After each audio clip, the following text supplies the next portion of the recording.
Magandang araw ka-Bukids. For today's video, punta po tayo sa lugar ng aming lolo at lola. At ganito nga po ang ating mga madadaanan. Sa bandang ito ay medyo maganda-ganda pa ang daan. Talagang rough road po ang karamihan dito, pero on the way po ang widening and sa kabilang barangay nga lang po ang punta natin, pero medyo natagalan tayo dahil sa rough road.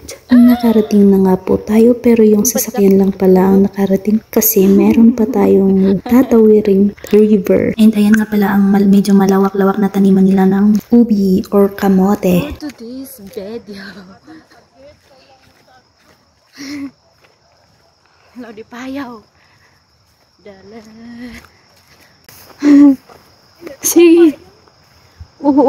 Kanya-kanyang buhat ng mabubuhat nga po tayo at kami dito po kami dumaan. Hindi po siya masyadong dinadaan ng tao kaya ganyan. Natatakot sila sa langkay kaya dito kami dadaan.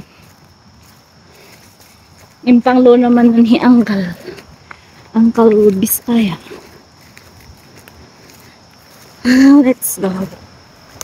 At ito na nga po ang ilog na ating tatawirin. Medyo marami pong tubig. Hindi kaya ng powers natin kung dadaan tayo sa ano. Kaya meron silang ginawang daanan ng tao. Medyo nga lang nakakatakot. Kaya dapat mag-focus ka sa yung next hakbang.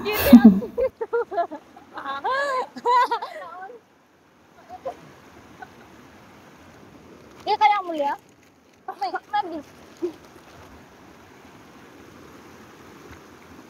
Inag dito, analag dito eh.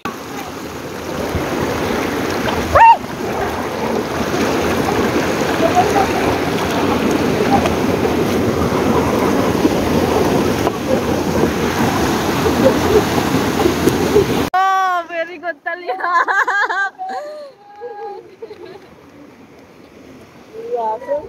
Nakatawid mo na.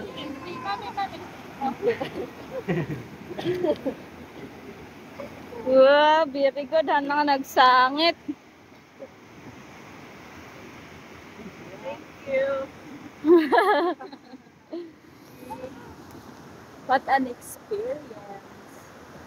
Naubusan na nga ako ng aking sasabihin, basta after namin makatawid is dyan sa gilid ng ilog din kami dumaan kasi dyan po ang daan papunta dun sa kabilang bangir na bahay ng aming lola.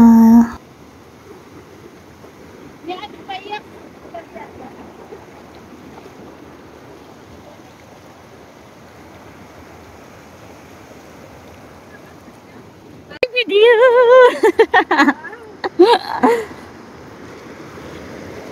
Galit.